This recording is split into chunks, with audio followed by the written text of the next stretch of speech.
a grabar, así que bueno.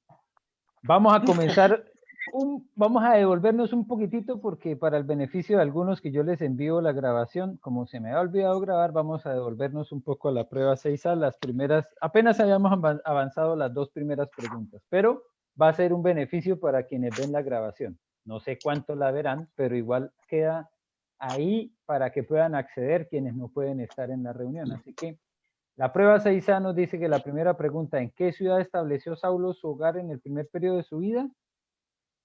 Ya dijimos que en Tarso.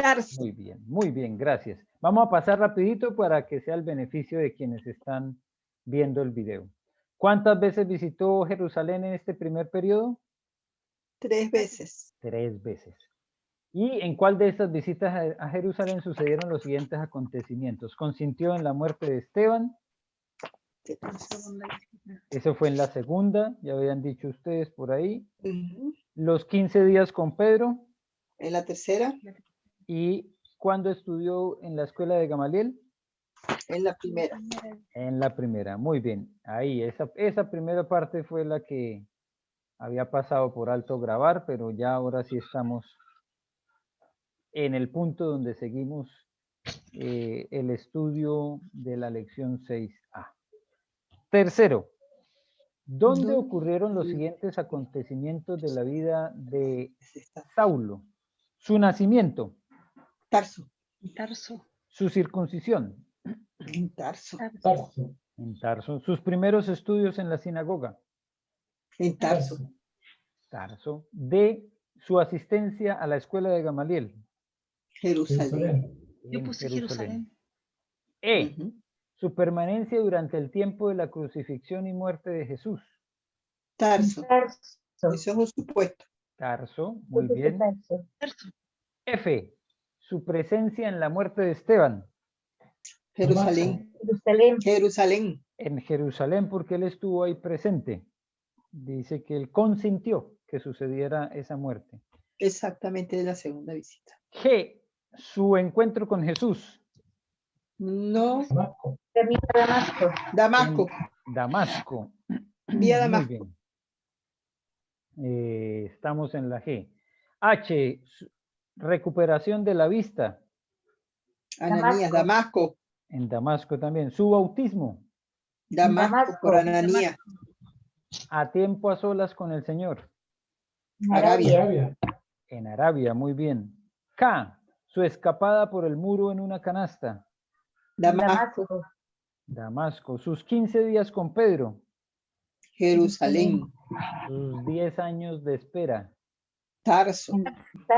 En Tarso. Muy bien. ¿Ven? Esas son preguntas rapiditas. Ahí está la respuesta rápido también.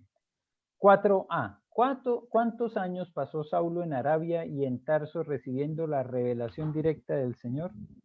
13 años. Ahí está. Esta pregunta tiene como trampita, ¿cierto? Porque está mezclando dos cosas. Porque son 3 más 10. Ya, 3 en el desierto y 10 en Tarso. Exactamente, 13 años. B. En contraste, ¿cuánto tiempo permaneció con Pedro? 15 días. Importante, ¿no? Para tenerlo en cuenta. A veces uno diría, no, pero más importante era poder estar con Pedro, porque Pedro fue de los que estuvieron con el Señor. Entonces Pablo necesitaba tener la mejor fuente. Pues la tuvo. Sí, pero no, porque su mejor fuente fue Cristo. O sea, él dice que no fue del hombre, sino directamente de Dios. Exactamente. Tuvo 10 años con él. Sí. Donde hubiese pasado más tiempo con Pedro, podrían haber dicho que Pablo es un discípulo de Pedro, pero realmente... Exacto, y él se ha puesto en duda su aprendizaje directo del Señor. Y Pablo fue un apóstol de Jesucristo, por eso él se reconoce como apóstol de Jesucristo. Qué increíble. Bien, pasemos a la B, a la 6B. ¿Cuáles fueron los 3 factores provechosos para el ministerio evangelizador de Pablo? La paz romana, el idioma griego y las sinagogas judías. Los caminos pavimentados y los barcos. Mira, no. ¿Eso cómo lo entendemos? Lo que está diciendo... Con la paz romana. Lo que es Lo que estás diciendo, Lo que pasa es Angélica, que está conjugado en lo uno que solo. facilitó el trabajo de Pablo fue lo que está diciendo la Angélica. Que fue Claro, que se las calles pavimentadas y el tener autos, Ajá. no autos, pero forma como Pero transportar.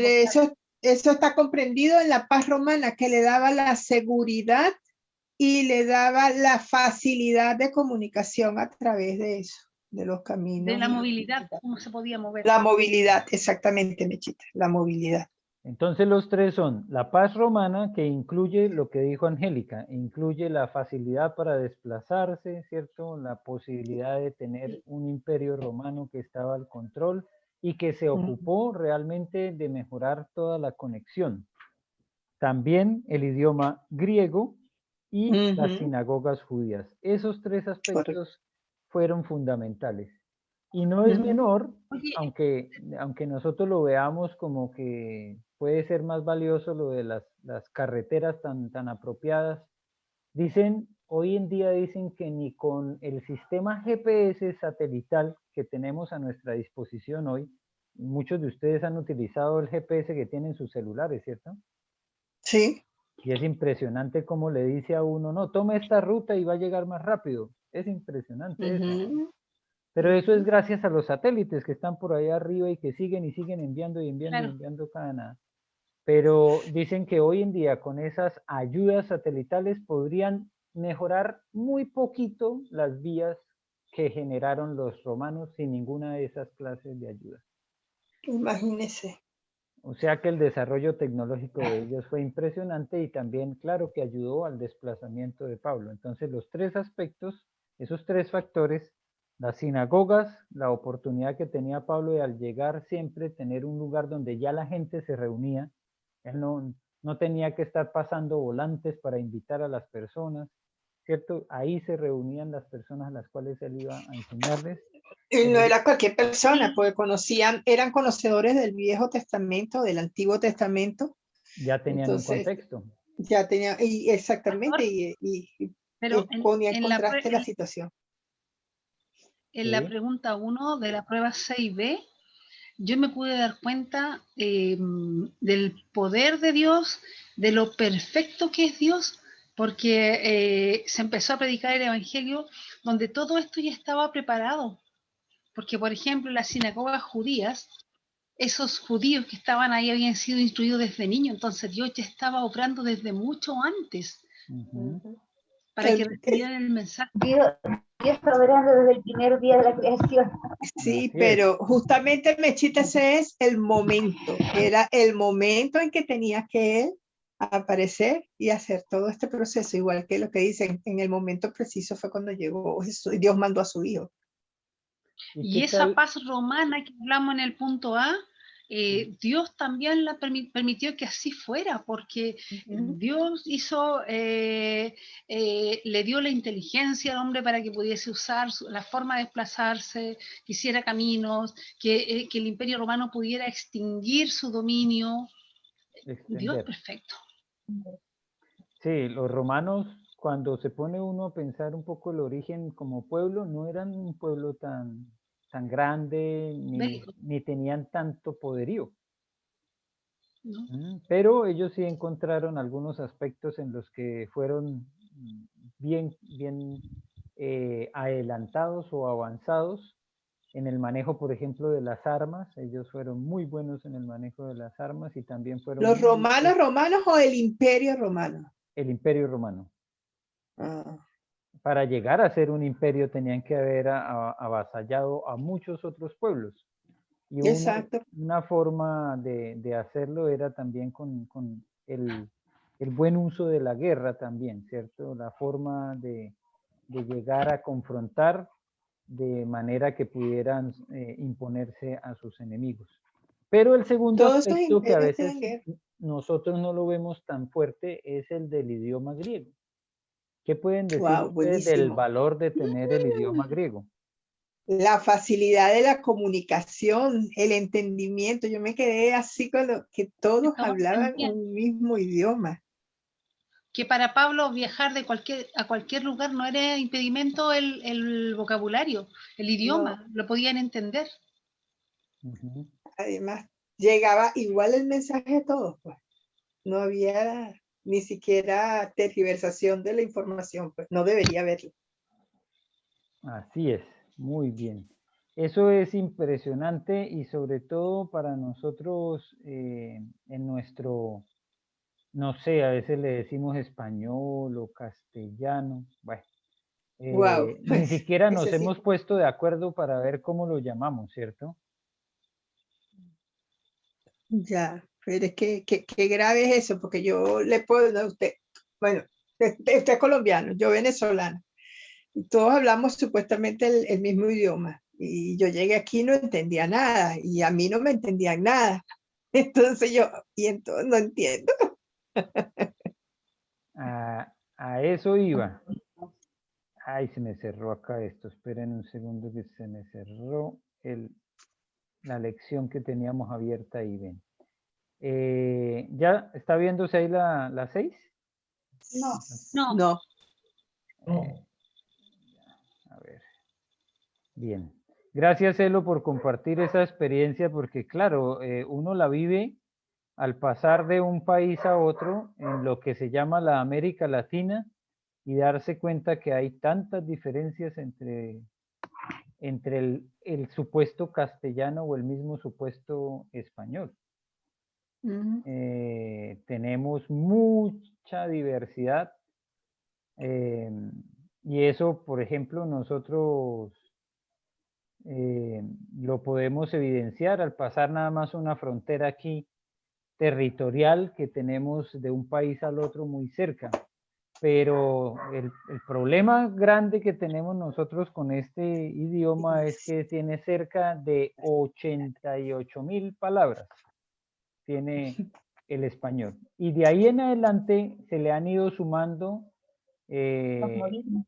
los americanismos y las variaciones, que lo multiplican casi por 2. O sea que nosotros podríamos contar cerca de 150,000, un poco más, 160,000 palabras en el español. Imagínense. Imagínate. No, es verdad. Y ahora vamos a ver cuántas palabras creen ustedes que tenía el griego. No sé, pero me imagino que muchas menos. Poquitas. No eran tantas palabras, ¿cierto? Algunos, pues podemos decir que tenían un espectro amplio, ¿cierto? De lo que eran la cantidad de las palabras y muchos decían que podían ser más porque tenían variedad, pero no llegaban a 10,000. Y eso para nosotros es una muestra de que al estudiar un idioma como el griego koiné, pues se nos hace un poco más fácil porque no son tantas las posibilidades para entender una sola palabra, sino que a veces había una palabra para una sola cosa. Mientras que nosotros podemos decir subir, elevar, ascender y alzar, y todas esas estamos aplicándolas a la misma acción, ¿cierto? Mientras que en el griego habían palabras que eran mucho más específicas. Y en el caso, por ejemplo, de nuestra lección anterior, cuando decíamos de diateque, la palabra griega que significaba testamento, muchas veces el espectro de entendimiento de esa palabra era básicamente testamento.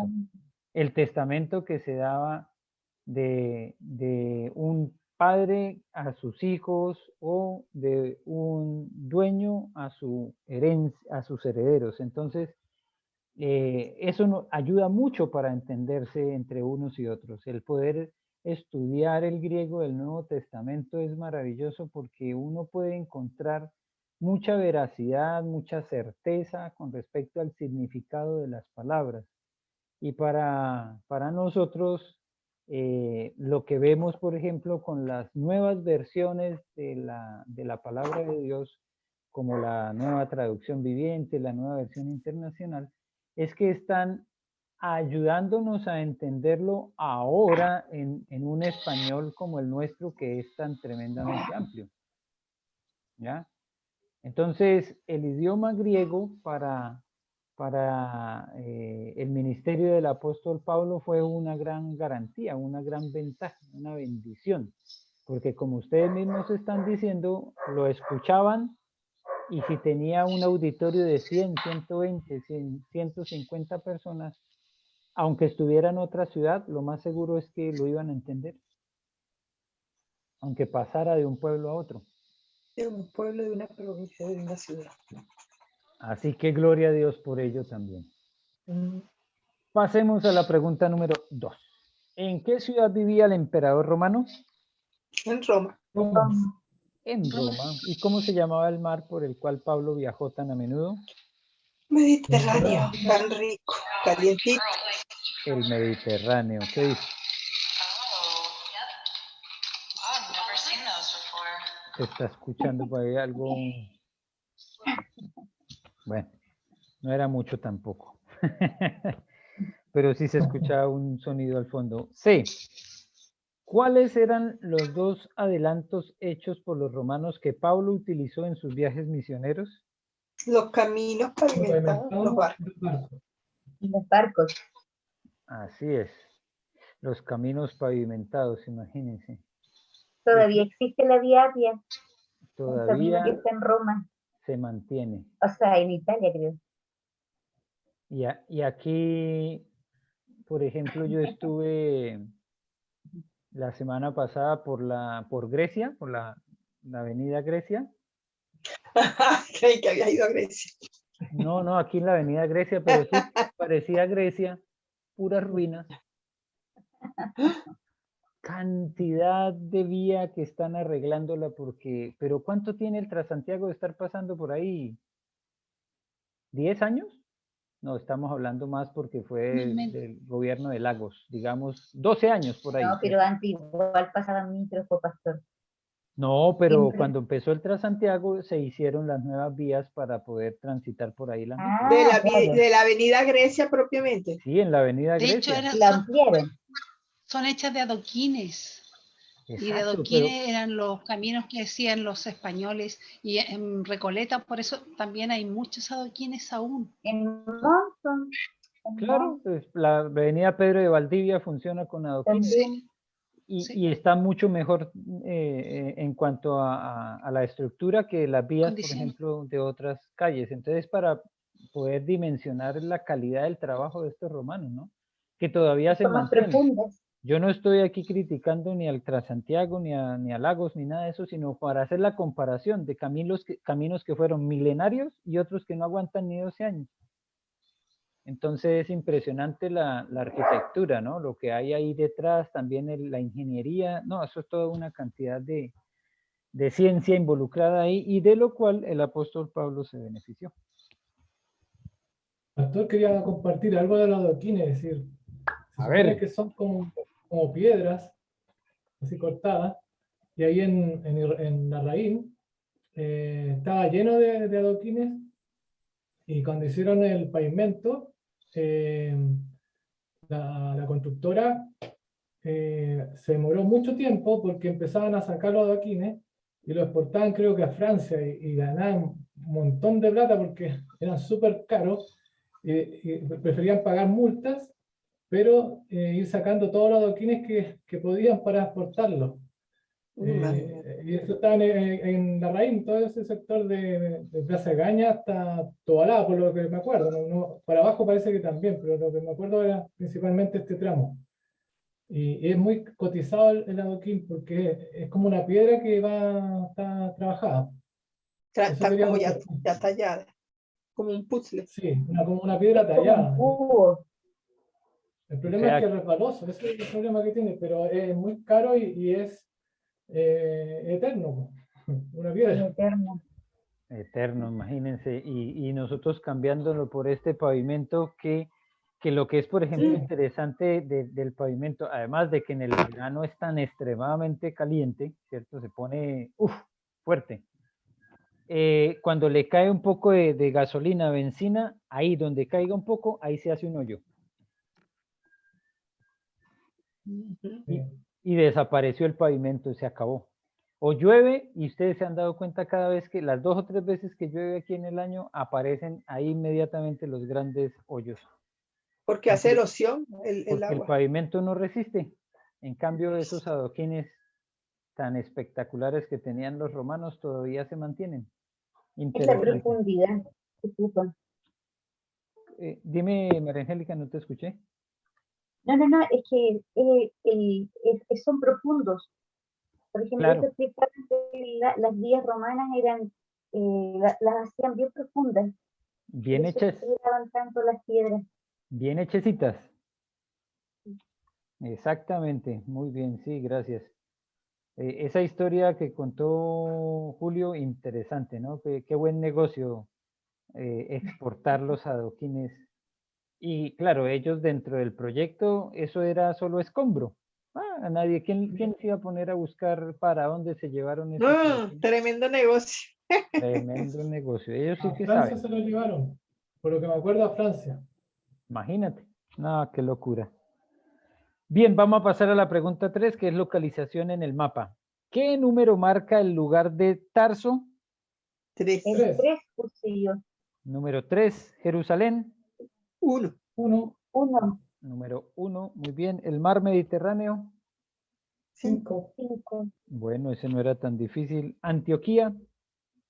el 2, 2, El 2. Y nos queda Roma, 4. 4. que sería el número 4. Bueno, este manejo de los mapas ya sabemos que puede variar un poco del uno al otro. La semana pasada hablamos de un mapa que nos mostraba una distribución un poco diferente y que nos hacía un daño tal vez en la parte visual porque no nos mostraba el mar Muerto, ni el mar de Galilea, ni el río Jordán, que son Sí. como las referencias que más nos ayudan a ubicarnos, ¿cierto?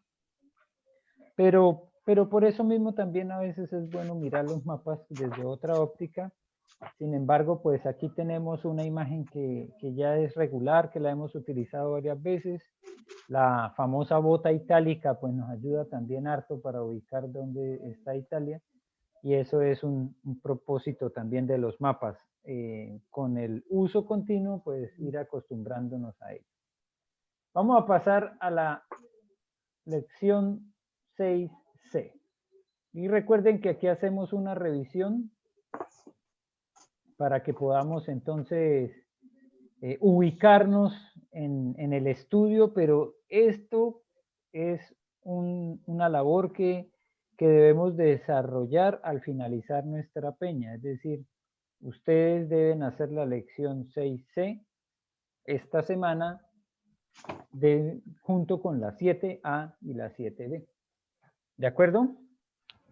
Pero vamos a pasar de todas maneras a la revisión rápida para que podamos tener cualquier duda ya dilucidada. Dice, ¿cuáles son los 3 versículos en Gálatas 3, 29 y 4 al 7 en los que Pablo se refiere al pueblo de Dios como los heredados de su herencia? ¿Cuáles son? 3:29. 3:28, 3:29, 4:1 y 4:7. 7. Y 4:7, muy bien. 3:29, 4:1 y 4:7. Muy bien. ¿En qué versículo habla de nosotros como hijos y herederos por adopción? En Gálatas 4. Yo lo noté. 4:7, 4, No. 5. 4:5. 4:5. 4:5. Sí, en Gálatas 4:5 dice lo siguiente. Y aquí lo voy a leer para tenerlo presente. Para que redimiese a los que estaban bajo la ley, a fin de que recibiésemos la adopción de hijos. 4:5. En el 4:7 dice, claro, también lo mismo, pero dice, así que ya no eres esclavo, sino hijo, y si hijo, también heredero de Dios por medio de Cristo. Por medio de Cristo. Pero la palabra clave para responder la pregunta 2 es la adopción, y por eso está en negrilla, ¿no? Porque es en el versículo 5 donde nos dice que recibiésemos la adopción de hijos. Esa es la diferencia entre el 5 y el 7. ¿Qué dice Pablo respecto al tiempo de la venida de Cristo? Es el momento. Era un día glorioso. Que No, vino en el cumplimiento en el del tiempo. En el No tiene momento. comparación con los padecimientos de este siglo. En el cumplimiento del tiempo. Muy bien. Esto lo estamos haciendo más que nada para dar el contexto de lo que es el estudio, de tal manera que como no tenemos comprobación para la lección C, cuando ustedes la hagan, pues ya vayan a estar más fijos. ¿Y qué ejemplo usa Pablo para describir la posición de los hijos y herederos de Dios? Esto lo podemos ver en los dibujos del anexo en la página, dice aquí 226 y 227. A ver cuáles son estos. Ya, que se me fue. Esa sí no le he contestado. ¿Qué ejemplo usa Pablo para describir la posición de los hijos y herederos de Dios antes de la venida de Cristo? Antes éramos esclavos de la ley y ahora somos hijos de la promesa, o sea, somos hijos de Dios. Eso puse yo. Muy bien. Antes, hijos bajo tutores o bajo ayos, y ahora también hijos adoptivos. Entonces, es la posición de hijos, pero que necesitaban el ayo, ¿cierto? Y esa es la imagen que tienen ahí en pantalla, la historieta A, lo que hacía el ayo. Y en la historieta B, aunque no está muy clara, sí que está bastante borrosa, la adopción. Que sí la tienen ustedes ahí en sus libros. Sí, correcto. Bien, entonces esa es como la forma de entender que antes de la venida de Cristo teníamos el ayo y después de su venida somos hijos adoptados. Y con eso damos por concluido el estudio C de la lección 6. Ahora ustedes tienen la oportunidad de trabajar el 7A, 7B. Y como primera medida, hacer la lección 6C completa también. ¿Dudas, preguntas, comentarios? Sí, pastor, en la última historieta, en la última pregunta de las 6, de las 6C, la número 4, antes de la venida de Cristo, yo puse que éramos esclavos de la ley, igual hijos de Dios, pero le puse esclavos porque en el mismo dibujito el niño era tratado igual que los esclavos, igual como el heredero. Sí, de hecho lo dice en el dibujo. Porque estábamos en dibujo, ¿sabes? Y en la otra puse que éramos hijos, como hijos adoptivos, pero se cumplió.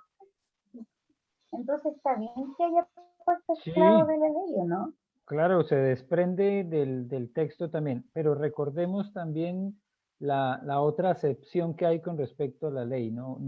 Es claro que dice el texto que éramos esclavos de la ley, pero también nos recuerda el apóstol Pablo que la ley tenía el propósito de ser un ayo, ¿no? Era un ayo. Entonces recordar esas dos cosas es importante.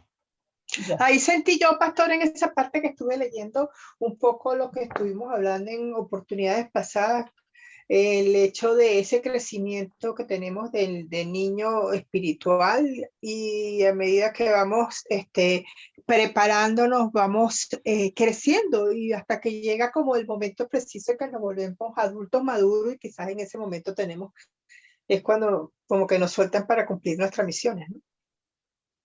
Eso es una muy buena forma de verlo también, porque Sí, son pero ejemplos de vida, ¿no? De la vida. En el 4.1, el 2, el 3, toda esa parte de Gálatas, desde el 4.1 hasta el 7, yo lo visualicé ahí completito todo eso. Sí, pues claro, cuando nosotros vemos, por ejemplo, la enseñanza que nos compartía en el campamento el año pasado Edwin con Steve, y que no era nueva porque yo había estado compartiendo también en otros contextos, aún en las predicaciones, ese círculo del crecimiento. Recuerdan que nos habla de los que están muertos en sus delitos y pecados, el nuevo Los nacimiento, y niños. cómo hay bebés espirituales, niños espirituales, jóvenes y hasta convertirse en padres espirituales. Y ahí necesitamos tutores, ayos.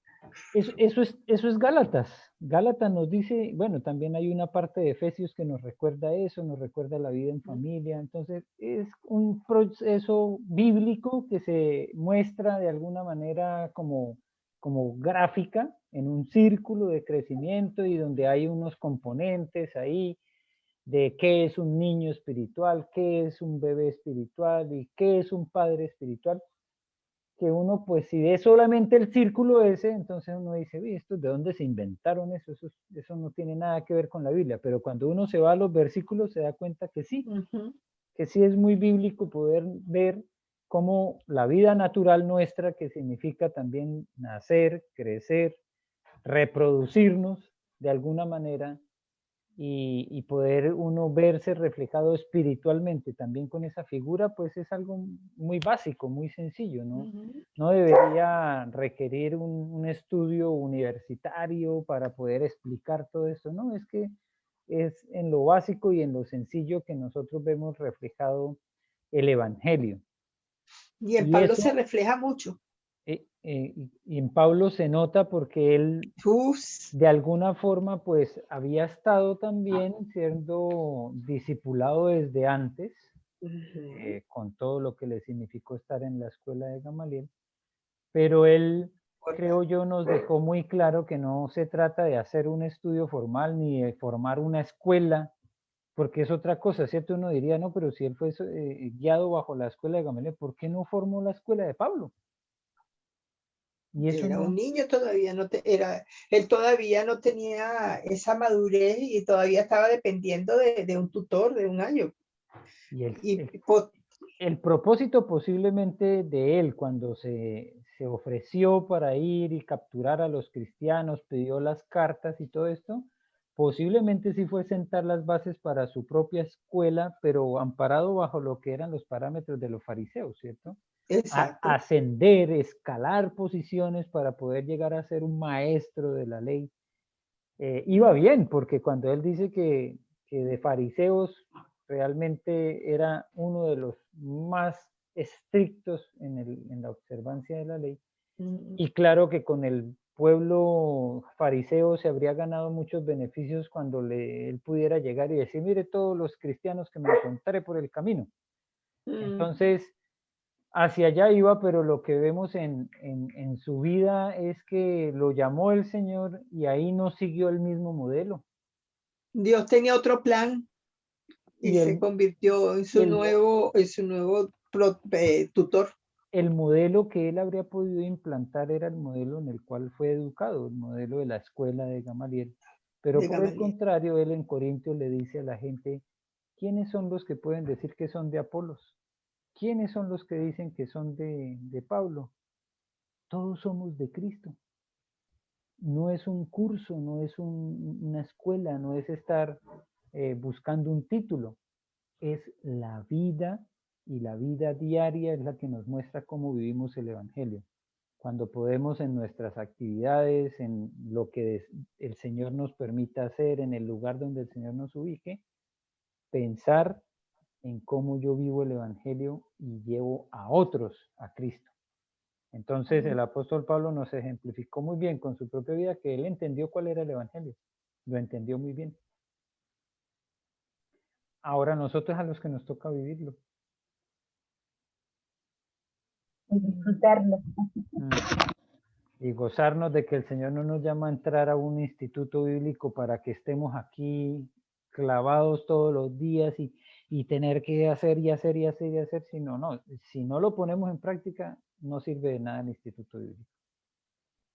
Y acá en este instituto bíblico, por eso no estamos ni pendientes de notas, calificaciones, diplomas, ni nada de eso, porque lo que queremos es sencillamente seguir formando nuestra vida, seguir aprendiendo, seguir creciendo y parecernos más al Maestro. Amén. Amén.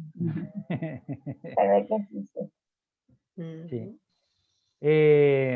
A veces, claro, hay instancias en las que se requieren esos espacios. Yo, por ejemplo, pues tuve el privilegio de estar en el seminario allá en Medellín, y pues así uno se aprendiera de memoria un texto bíblico, pues no servía de mucho a la hora del examen ir y repetir un versículo o 10 versículos o un capítulo.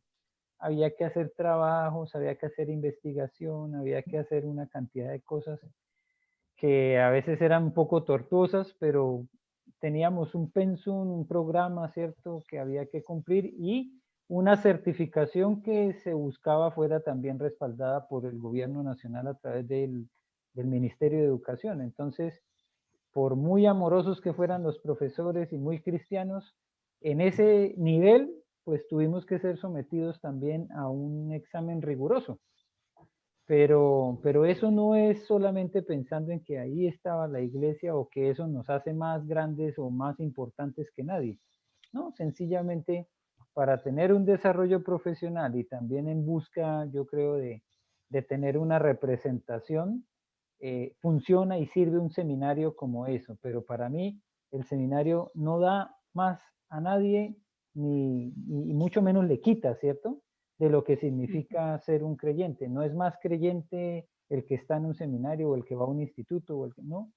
Somos todos iguales, somos un mismo pueblo, no nos da ningún estatus ni nos da autoridad a nadie. Lo que yo siempre dije y lo que espero que ustedes también puedan replicar es que junto con este estudio, con el instituto, con el seminario o con cualquier estudio que uno reciba, lo que el Señor nos otorga no es un diploma, sino una toalla. Una toallita. ¿Para Para el qué? sudor, A lavar los pies. Para lavar para los el pies. largo servicio. Para lavar los pies. Para los pies, para hacer servicio. Amén. Para eso es que nos otorga el Señor la oportunidad de estudiar, para lavar los pies. Finalicemos orando y por favor, Ya va. dime. Quería aprovechar que estamos aquí juntos para pedirle a mis hermanos del instituto que oremos por mi hija Mónica, que está en Italia, que le consiguieron un fibroma y bueno, mañana a las 8 de la mañana en Italia, 2 de la mañana hora de Chile, entra a quirófano para ser intervenida. Entonces, bueno, quería que nos uniéramos en oración también para ella. Claro que sí, gracias. ¿Y vas a compartir ello en el chat de oración también? ¿O? Sí, lo pueden compartir o lo puedo compartir, no hay problema. Sí, sería bueno, Claro que porque sí. pues acá vamos a tener nuestro espacio de oración, pero allá se va a sumar muchas más personas. Amén. ¿Ya? Perfecto. Me gustaría si Angélica, por favor, nos guía en esta oración que pues nos despide un poco, pero también que presenta a Mónica delante del Señor. Padre Todopoderoso, te damos las gracias, Señor, por este estudio. Como nos explicaba nuestro pastor, que sea un estudio para el servicio de los demás, para el crecimiento, Señor, espiritual, para que podamos ser padres espirituales, Señor, y para que nuestra iglesia, Señor, esté mejor preparada, Señor, para las misiones, para la evangelización. Gracias, Señor, por todo lo que tú haces en nuestras vidas. Y te queremos presentar a Mónica, Señor, que mañana va a tener este examen. Te pedimos, Señor, que tú estés dando buenas noticias, que no sea nada grave, que si hay que operar, Señor, que usted disponga de todos los medios y de todos los médicos para esta intervención. Y es posible, Señor, te pedimos un milagro en esta hora, Señor, para que tú la toques, Señor, y mañana ese examen salga bien. Te lo rogamos, te lo suplicamos en el nombre de Cristo Jesús. Gracias, Señor. Amén. Amén. Amén.